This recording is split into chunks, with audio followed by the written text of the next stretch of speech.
mula kay Ginoong Fernando Cada, weather forecaster ng Pag-asa. Ginoong Cada, magandang hapon po ulit.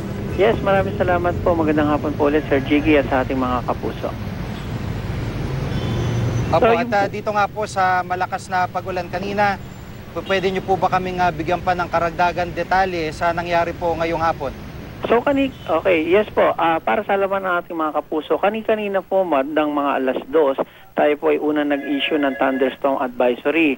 Dahil nga po, kung mapapansin niyo po mula umaga hanggang tanghali, napakainit ng ating temperatura at nagkaroon po talaga ng halos development ng malawakang thunderstorm activity dito po sa General Metro Manila area. Halos ang nasasakupan po ng mga thunderstorm clouds ay talagang ang Metro Manila. At sa monitoring po ng ating Doppler radar kaninang alas 2, halos yung indication po o yung color range ay kulay pula. Ibig sabihin po sa ating Doppler radar, yun po talaga ay magdudulot ng severe thunderstorm at yun na nga po yung nangyari kanina. Halos kumilimlim po ang ating kapaligiran, yung kalangitan, at nagbuhos po talaga ito ng malakas na pagbuhos ng ulan at may pagbugso ng hangin. At base naman po sa latest information natin ngayon, halos light to moderate na lamang po yung ating naapektuhan ng mga pag-ulan, lalong-lalo na po sa may area ng Metro Manila. Pero dito sa Quezon City, halos pawala na po yung mga pag-ulan. At expect po, may mga thunderstorm activity pa rin po na nagdudulot ng pag-ulan kasalukuyan sa may area po ng Pampanga, ang bahagi po ng Quezon, yan po ay sa Dolores, sa Chaong, gayon din po sa may General Tino, Palayan, yan naman po ay sa Nueva Ecija, sa Tarlac City, at sa may area po ng Laguna at sa may San Antonio, Zambales. Opo, yung po bang nararanasan dito sa mga lugar na binanggit nyo sa Pampanga, Laguna, Quezon ay halos kasing lakas o gaano kalakas po na ulan yung pong maaaring maranasan ng mga kababayan po natin doon?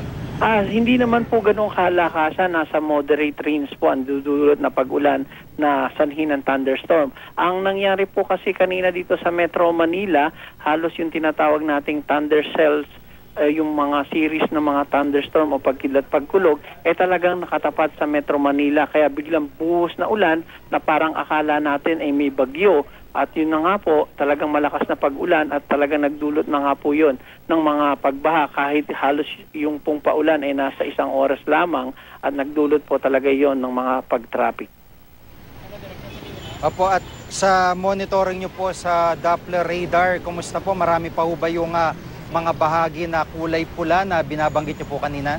Halos ngayon po sa indication natin color yellow or green, ibig sabihin po nun halos pahupa na po yung mga paulan, lalong-lalo na po sa Quezon City, maliban lamang po sa may area ng Novaliches, mga light to moderate rains, at mas malakas po yung ulan na posibleng maranasan.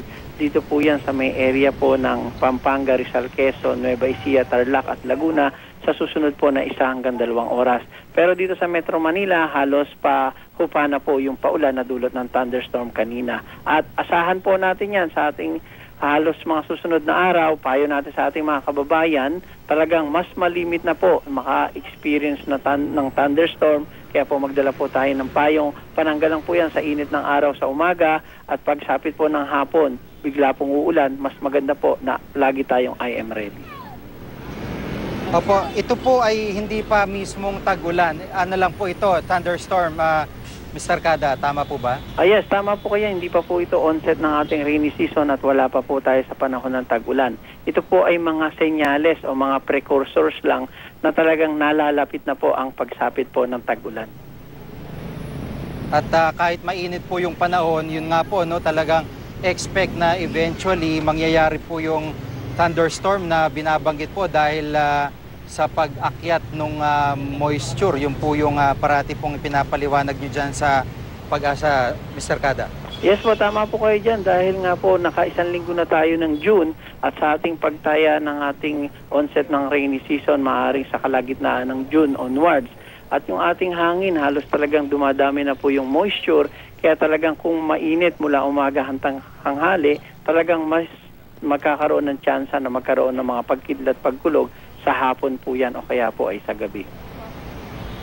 Opo, maraming salamat po sa pagkakataon at mga paliwanag, karagdagang detalye sa Ginoong Fernando Cada, weather forecaster ng Pag-asa. Maraming salamat.